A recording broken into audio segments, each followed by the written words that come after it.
Hello dear students, welcome back once again to Business Studies with Anubha। आज हम शुरू करने वाले हैं क्लास 11th का chapter number 1 nature and purpose of business.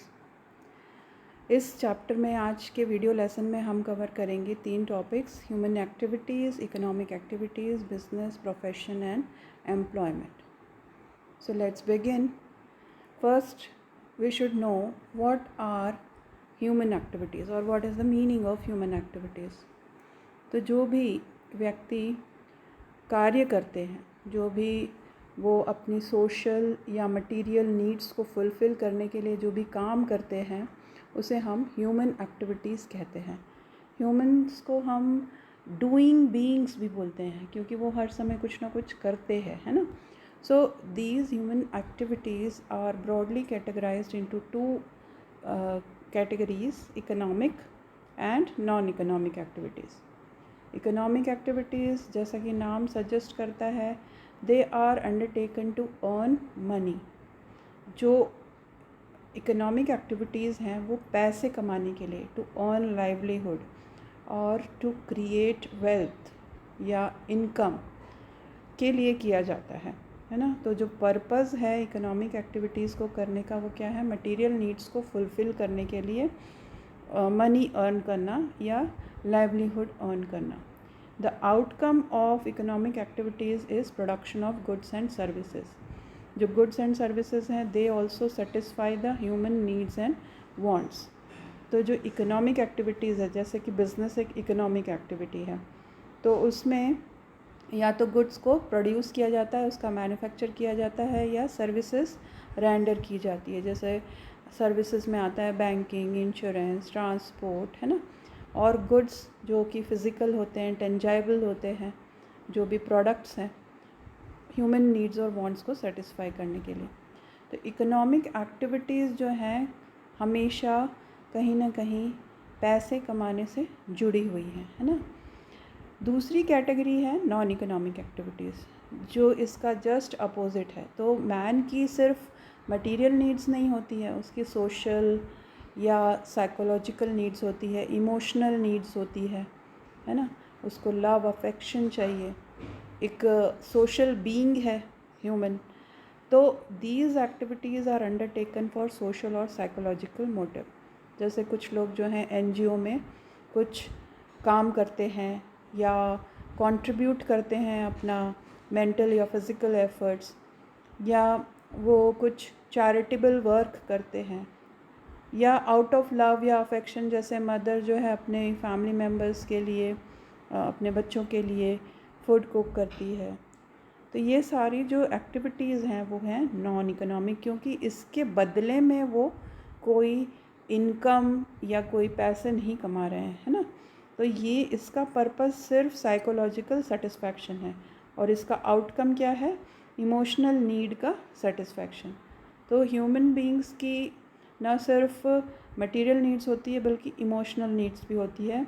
तो उन इमोशनल नीड्स को फुलफ़िल करने के लिए, उन साइकोलॉजिकल नीड्स को फुलफ़िल करने के लिए, क्योंकि ह्यूमन जो बीइंग्स हैं वो फीलिंग बीइंग भी हैं, डूइंग बीइंग तो हैं ही पर फीलिंग बीइंग भी हैं, तो इसलिए वो ये नॉन इकोनॉमिक एक्टिविटीज़ परफॉर्म करते हैं। Now let's see what are the different categories of economic activities. Economic activities को थोड़ा डिटेल में समझने से पहले हम एक एग्ज़ाम्पल लेते हैं। एक 10th क्लास एग्ज़ाम ख़त्म होने के बाद कुछ स्टूडेंट्स आपस में, जो फ्रेंड्स हैं, वो एक पार्टी ऑर्गेनाइज़ करते हैं। अब वहाँ पे एक डिस्कशन चल रहा होता है कि what are they going to do next, because in class 11th they need to choose some subject which will decide their career, है ना। तो इन बच्चों के बीच में जब बातचीत हो रही है तो एक स्टूडेंट अक्षत, वो बोलता है I am going to start a business because I can earn a lot of money in business. Then Akshat's friend Karthik, he tells him that it is not so easy to earn money by business, because my father is a businessman, so I know it very well that it requires a lot of efforts, lot of troubles and risks are there। तो अक्षत ने कहा कि हाँ, मुझे पता है कि if there is no pain no gain means अगर हम बिज़नेस को रन करने के लिए पेन जब तक नहीं लेंगे तब तक हमें गेन नहीं होगा। दूसरी तरफ कार्तिक जो है वो कहता है कि मैं तो लॉयर बनूंगा, क्योंकि जो प्रोफेशनल्स होते हैं उनको इतना बिजनेसमैन की जैसे रिस्क भी नहीं लेना पड़ता, लेकिन उनकी प्रोफेशनल फ़ी इतनी हाई होती है तो वो अच्छा खासा पैसा कमा सकते हैं। एक और फ्रेंड है रिया, वो बोलती है मुझे तो टीचर बनना है। अब मैं एक स्कूल में टीचर बनना चाहती हूँ, क्योंकि वहाँ पे जो जॉब है, जो मेरी नौकरी है वो सेफ़ है। मुझे हर महीने एक फ़िक्स्ड सैलरी जो है वो हमेशा मिलती रहेगी। यहाँ पे मुझे कोई रिस्क नहीं लेना है, ना मुझे कोई कैपिटल इन्वेस्टमेंट करना, मतलब अपनी तरफ से कोई पूंजी नहीं लगानी है, पैसे नहीं लगाने कुछ नया शुरू करने के लिए। जबकि बिज़नेस शुरू करने के लिए अक्षत को पैसे लगाने पड़ेंगे, है ना, फाइनेंस चाहिए होगा, फंड्स चाहिए होंगे। अब इन सब की बातें सुन रही सना, वो सोचती है कि ये सारे सिर्फ पैसे कमाने के बारे में बातें कर रहे हैं, सिर्फ इकोनॉमिक एक्टिविटीज़ के बारे में बातें कर रहे हैं। लेकिन सना के मन में क्या चल रहा है कि I am going to do some social service. उसे कुछ अंडर प्रिविलेज बच्चों को पढ़ाना है फ्री में, क्योंकि उसको फाइनेंशियल रिक्वायरमेंट नहीं है, वो सिर्फ अपनी जो एक सोशल नीड है उसको फुलफ़िल करना चाहती है, एक साइकोलॉजिकल सेटिस्फैक्शन या उसको एक सोशल सर्विस की जो इच्छा है वो पूरा करना चाहती है। ठीक है, तो अब ये सभी बच्चों की जो एक्टिविटीज़ है, इसी में हम देख सकते हैं कि इकोनॉमिक और नॉन इकोनॉमिक एक्टिविटीज़ कहाँ पे हैं। ये जो बिज़नेस या लॉयर या स्कूल टीचर, ये जो है एम्प्लॉयमेंट है, ठीक है, और ये है प्रोफेशन और ये बिज़नेस। तो यही इकोनॉमिक एक्टिविटीज़ हमें पढ़नी है। Business is a regular activity of procurement और production and sales and distribution of goods or services on a continuous basis with profit motive। तो बिज़नेस के फ़ीचर्स हम आगे आने वाले वीडियो लेसन में पढ़ेंगे, लेकिन यहाँ पे उसके सारे फ़ीचर्स कहीं ना कहीं हाईलाइट हो गए हैं, है ना। तो ये एक इकोनॉमिक एक्टिविटी है, ये तो तय बात है, क्योंकि इसके बदले में हम मनी अर्न करने का मोटिव रखते हैं, है ना। प्रोक्योरमेंट और प्रोडक्शन, जैसे ट्रेडिंग बिजनेस में क्या होता है, प्रोक्योरमेंट ऑफ गुड्स होता है। मैन्युफैक्चरिंग बिजनेस में क्या होता है, प्रोडक्शन ऑफ गुड्स होता है। और ये जो प्रोडक्शन या प्रोक्योरमेंट ऑफ गुड्स होता है वो सेल्फ कंजम्पशन के लिए नहीं होता, बल्कि सेल्स या डिस्ट्रीब्यूशन के लिए होता है ना।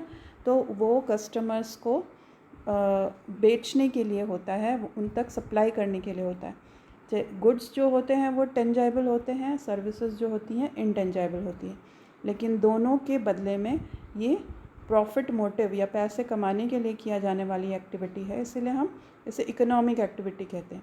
और ये एक्टिविटी कंटिन्यूस बेसिस में होनी चाहिए। ऐसा नहीं कि वन टाइम ट्रांजैक्शन को हम बिज़नेस बोलेंगे। अगर किसी ने एक बार अपना पुराना घर बेच दिया है, अपना कोई पुराना सामान बेच दिया, उसके बाद फिर वो उस काम को रेगुलर बेसिस पे, कंटिन्यूस बेसिस पे नहीं कर रहा है, तो वो बिज़नेस नहीं कहलाएगा, है ना। और यहाँ पे मोटिव क्या है, to earn profit. Examples can be toy manufacturing, ठीक है, क्योंकि जो मैन्युफैक्चरर है टॉयज़ को मैन्युफैक्चर करता है किस पर्पज़ के लिए, to sell them, to distribute them. Farming for sales, जो फार्मर अगर सेल्फ कंजम्पशन के लिए करता है तब तो वो बिज़नेस नहीं है, लेकिन जब वो बेचने के लिए करता है तब हम उसको बिज़नेस की कैटेगरी में डाल रहे हैं, क्योंकि हम देखेंगे आगे इसके जो डिफरेंट इंडस्ट्री के अलग अलग पार्ट्स होते हैं, उसमें प्राइमरी इंडस्ट्री में आता है फार्मिंग, है ना। Then travel agency is another kind of business. ये क्या है, एक सर्विस बिजनेस है, सर्विस है। ग्रॉसरी शॉप, जो कि सामान ख़रीदना बेचना जो है, जो रिटेलर्स जो होते हैं वो स्मॉल लॉट्स में होलसेलर से लेते हैं, है ना, तो वो ग्रॉसरी शॉप भी बिजनेस है। Then profession, it is an occupation rendering personal services. जैसे एक डॉक्टर है जो अपने पेशेंट को पर्सनलाइज सर्विस देता है, एक लॉयर जो है वो अपने क्लाइंट को पर्सनलाइज सर्विस देता है। ऑफ स्पेशल नेचर, और ये सारी जो सर्विसेज हैं वो कुछ स्पेशल नेचर की हैं। It requires professional knowledge. तो कोई भी डॉक्टर का काम कर सकता है क्या, नहीं। कोई भी लॉयर बन सकता है क्या, नहीं। उसके लिए उन्हें डिग्री चाहिए, नॉलेज चाहिए, उनको स्किल्स और ट्रेनिंग और एक्सपीरियंस चाहिए। और ये जो प्रोफेशन है that is subject to guidelines और code of conduct laid down by professional bodies. For example, जैसे लॉयर्स जो होते हैं वो बार काउंसिल ऑफ इंडिया उनके लिए कोड ऑफ कंडक्ट डिसाइड करती है। उनको इससे बाइंड करना पड़ता है, मतलब अगर वो इस कोड ऑफ कंडक्ट को ब्रीच करते हैं, तोड़ते हैं या इसके अगेंस्ट जाते हैं, वायलेट करते हैं, तो उनके खिलाफ एक्शन हो सकता है, लीगल एक्शन हो सकता है। डॉक्टर्स जो होते हैं, मेडिकल काउंसिल ऑफ इंडिया, जहाँ हम उनको रजिस्टर करते हैं, उनको नंबर मिलता है, रजिस्ट्रेशन नंबर, उनको सर्टिफिकेट मिलता है। तो ये जो मेडिकल काउंसिल ऑफ इंडिया है वो उनका कोड ऑफ कंडक्ट डिसाइड करता है, या institute of chartered accountants of India for chartered accountants. तो इस तरह से अलग अलग प्रोफेशनल बॉडीज़ या एसोसिएशंस इस प्रोफेशन के लोगों के लिए कोड ऑफ कंडक्ट या गाइडलाइंस ले डाउन करते हैं, जिसको इनको फॉलो करना पड़ता है, इन प्रोफेशनल्स को। अगर नहीं फॉलो करेंगे तो उन्हें उनके अगेंस्ट लीगल एक्शन, पेनल्टेटिव एक्शंस लिए जाते हैं। Then third kind of economic activity is employment. It is an occupation in which people work for others. मतलब किसी और का इस्टेब्लिशमेंट है, किसी और की कंपनी या फर्म या ऑर्गेनाइजेशन है जिसमें लोग काम करते हैं एंड गेट रेम्यूनरेटेड इन रिटर्न। उनको सैलरी दी जाती है या वेजेस दिया जाता है। Employees work for the employers, जो जिसके इंस्टीट्यूट में वो काम कर रहे हैं, जिसके ऑर्गेनाइजेशन में वो काम कर रहे हैं, उन्हें हम एम्प्लॉयर्स बोलते हैं, और जो उनके लिए काम कर रहे हैं वो एम्प्लॉयज़ हैं। As per the employment contract, employer और एम्प्लॉय के बीच में एम्प्लॉयमेंट कॉन्ट्रैक्ट या एग्रीमेंट होता है, और एम्प्लॉय को सैलरी या वेजेस दिए जाते हैं। एग्ज़ाम्पल है office clerk, manager in the bank, और sales person who are working in a showroom. These are all paid for their services and they are called as employee or employed. Okay, then let us come to the comparison between these three types of economic activities.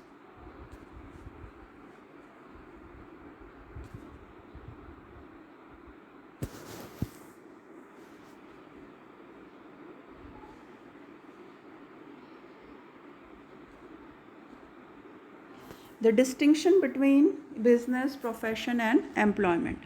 Now let us see how we can differentiate or distinguish between these three types of economic activities. First of all, business on the basis of establishment. So business is established as per owner's decision. मतलब owner decide करता है कि किस तरह का business start करना है, ठीक है। और अगर nature of business, scale of business, size of business, सब कुछ ओनर को डिसाइड करना है, लेकिन उसे कुछ लीगल फॉर्मेलिटीज़ फुलफ़िल करनी पड़ती है। कोई भी कंपनी या फर्म या ऑर्गेनाइजेशन या शॉप, जो भी कुछ वो स्टार्ट करना चाहता है उसके लिए। प्रोफेशन कैसे स्टार्ट हो सकता है, कैसे इस्टेब्लिश हो सकता है?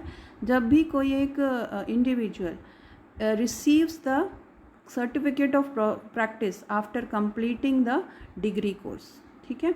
जैसे कि पहले मैंने बताया कि बार काउंसिल ऑफ इंडिया पे लॉयर्स है ना, वहाँ से उनको सर्टिफिकेट ऑफ प्रैक्टिस जब मिल जाता है तब वो अपना ये प्रोफेशन को प्रैक्टिस में ला सकते हैं।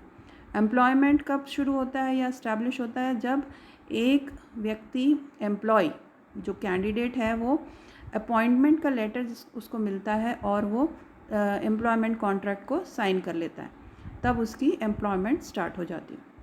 Then second point of differentiation is qualification. तो बिज़नेस में कोई मिनिमम क्वालिफ़िकेशन रिक्वायर्ड नहीं है। जैसे कि एक शॉपकीपर जो है अगर ज़्यादा पढ़ा लिखा नहीं है तभी भी वो बिज़नेस स्टार्ट कर सकता है ना। लेकिन प्रोफेशन के लिए क्या है, जैसा कि पहले भी बताया मैंने कि उनको डिग्री होनी ज़रूरी है ना।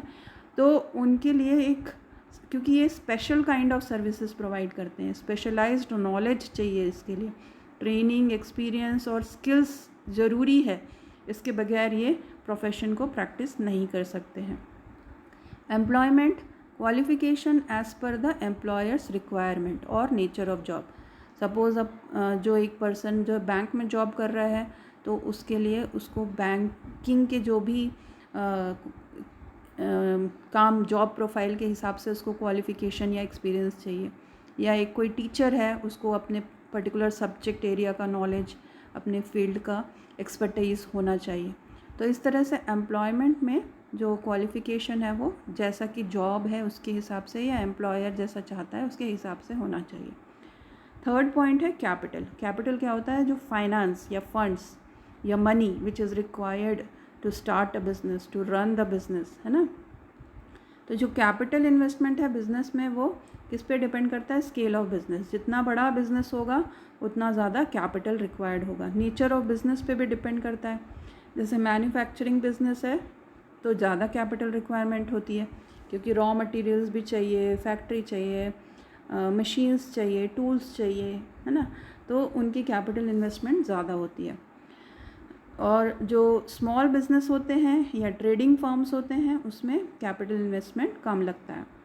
जबकि प्रोफेशन में बहुत ही लिमिटेड कैपिटल इन्वेस्टमेंट होता है। सपोज़ कोई एक प्रोफेशनल एक ऑफिस अपना इस्टेब्लिश करता है, तो उस ऑफिस में जो भी फर्नीचर या बिल्डिंग या रूम रेंट जो भी है, ये थोड़े से खर्चे के साथ वो शुरू कर सकता है, लिमिटेड रहता है उसका कैपिटल इन्वेस्टमेंट।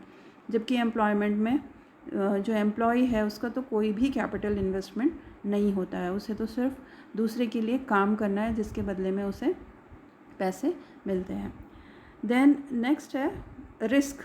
तो रिस्क के बेसिस पे अगर हम देखेंगे तो बिज़नेस में बहुत अनसर्टेनिटी है रिटर्न्स की, क्योंकि कोई बिज़नेस जो है वो प्रॉफिटेबल होता है, कोई बिज़नेस सरवाइव नहीं कर पाता है ना। लोग जो है उसको एक्सेप्ट नहीं करते हैं या रिजेक्ट कर देते हैं किसी प्रोडक्ट को, तो जो बिज़नेस है उसको शट डाउन भी करना पड़ सकता है या लॉसेस हो सकते हैं। तो इसलिए हमेशा यहाँ बिज़नेस जो है it is exposed to an बहुत सारे an number of risk are there, है ना। टेक्नोलॉजिकल रिस्क होते हैं, नेचुरल, पॉलिटिकल, बहुत ही अलग अलग वैरायटी के रिस्क होते हैं जिसके बारे में हम आगे पढ़ेंगे। तो जो बिज़नेस है वो बहुत ही रिस्की है। तभी तो अक्षत ने कहा ना कि there is no gain if there is no pain. अगर पेन नहीं लेंगे तो कोई गेन भी नहीं है ना। तो प्रोफेशन में क्या है, कम है रिस्क, कंपैरेटिवली कम है, क्योंकि यहाँ पे जो प्रोफेशनल फ़ीस है वो इन फैक्टर्स पे डिपेंड नहीं करती जिस पे एक बिज़नेस डिपेंड करता है। जो प्रोफेशनल है उसकी जो फ़ीस है वो उनकी फ़िक्स्ड रहती है, जो कि अनसर्टेन नहीं है, अनसर्टेनिटी ऑफ रिटर्न यहाँ पे नहीं है।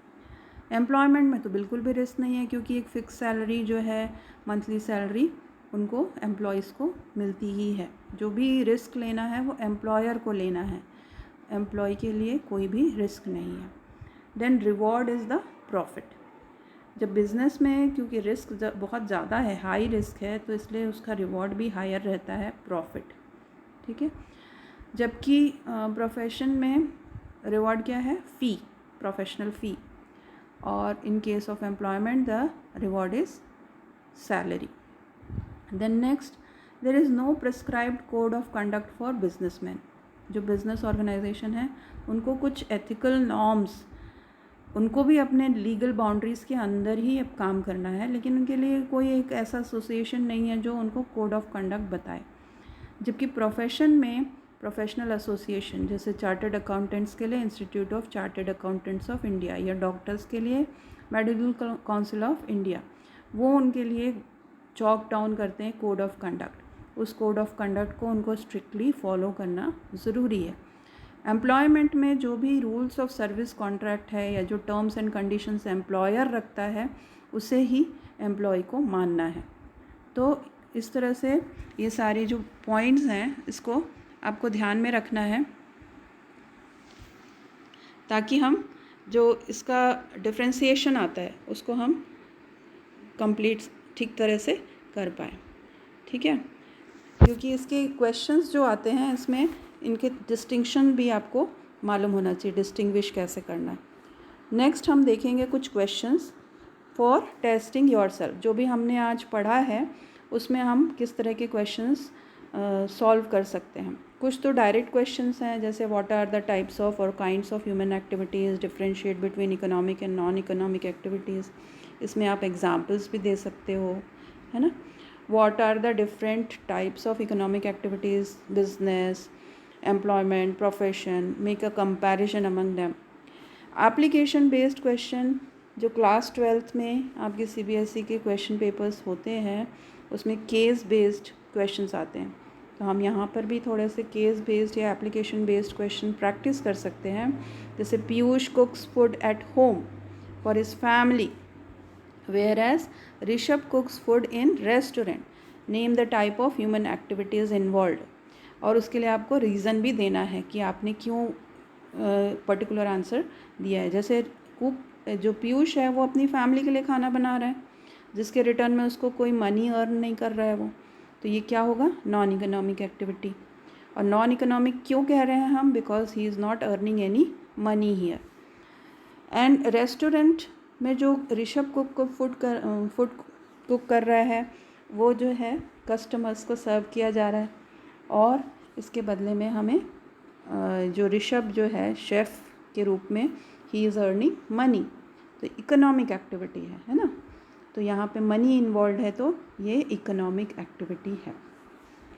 Then second question, Ashok joined his father in steel manufacturing factory as production manager and receives a salary. अब यहाँ पे हमको पता चल गया कि ये सैलरी है, मतलब अशोक क्या है? एम्प्लॉयमेंट में है. फादर किस में है? स्टील मैन्युफैक्चरिंग फैक्ट्री है, मतलब उनका बिजनेस है. His younger sister Ishita is a chartered accountant and helps her father when ever needed. तो इशिता जो है वो एम्प्लॉयड नहीं है, वो कभी भी जब फादर को ज़रूरत है तो उनको कंसल्टेशन देती है. तो वो क्या कर रही है? Profession chartered accountant.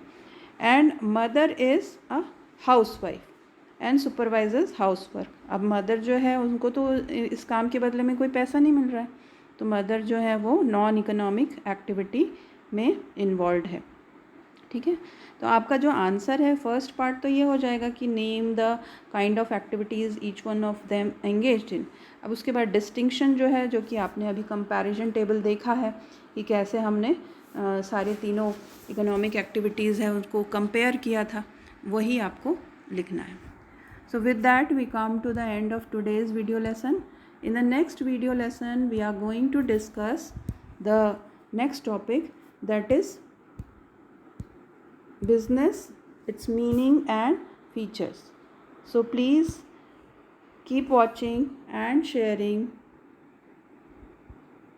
the video lessons of business studies with Anubha. Thank you.